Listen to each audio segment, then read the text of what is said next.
Well, good morning, everyone. As you can see, this is the cocoa. I do this for the cocoa. Cocoa nuts, coconut, with coffee. Cheers. So, a lot of things have been going on with the coronavirus. Um,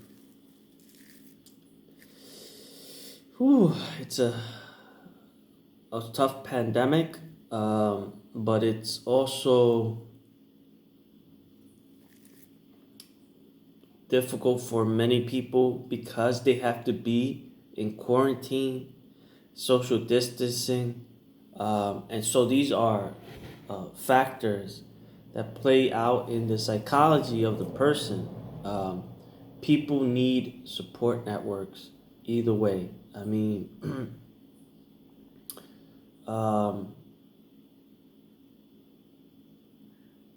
if you don't have the support networks with family or friends,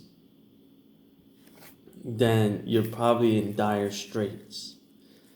And this is happening to a lot of people, um, parents with their children, or vice versa.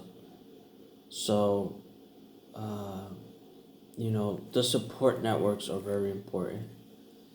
Um, I myself had a problem with my vehicle, which is not my vehicle, it's my dad's vehicle, but I was able to give a diagnostic to what was the problem with the vehicle in the first place, which is the gas gauge, but it's a old school mobile.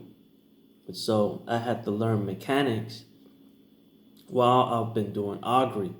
And I'm going to show you later what I've been doing in regards to water filtration systems, landscape, and how I can make the earth drier um, in the island of Puerto Rico. The island of Puerto Rico has clay, mud, soil.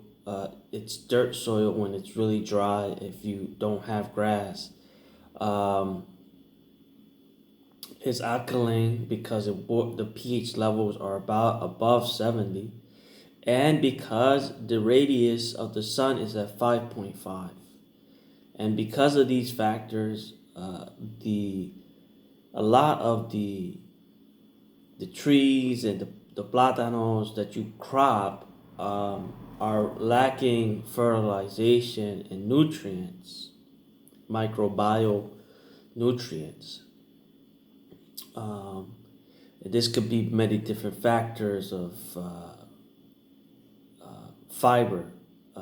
Compost or straws or different composition of that soil that can make it more nutrient rich. And because it rains so much, I had to dig ditches, which is about only a few feet actually.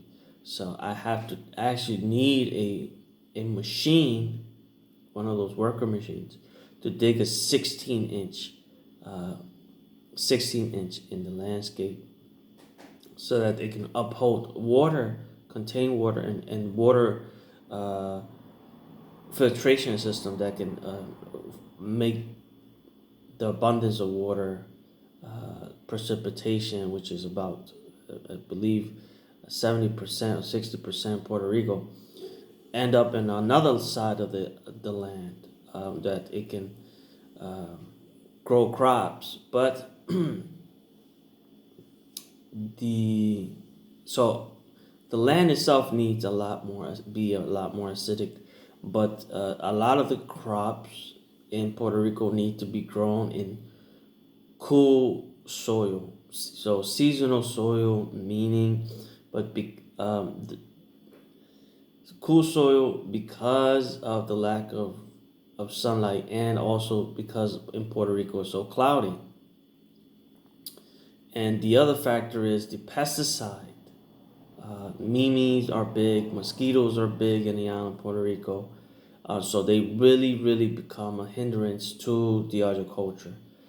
If there are no planes that are flying with pestilence controlled from the island of Puerto Rico by its government, then we're going to have a depletion rate of that agriculture. We lost 80% of our agriculture, and it's uptick about 40% right now. Um, but we need the machinery, and we need cattle, etc., to enhance the soil. The other factor is that the animal livestock is also being affected by many different types of diseases. Down in Puerto Rico has many dogs with many dogs with a certain type of disease. Forgot the actual name. There's rat tuberculosis, I believe, or something like that, that is transmitted from rats to humans. It's also a big disease. And so, like SARS in Africa, which is a big this big pandemic, and Ebola still, these factors can still be factors in the island of Puerto Rico. We get people from our airports, get people from different countries, and so again, we have to do whatever we can. I mean, God plans things out for all of us. If He wants to make our blood cells immune to these things, then that's what He's going to do. But we still need to be doing things as support networks are basically crippling. Take care. God bless.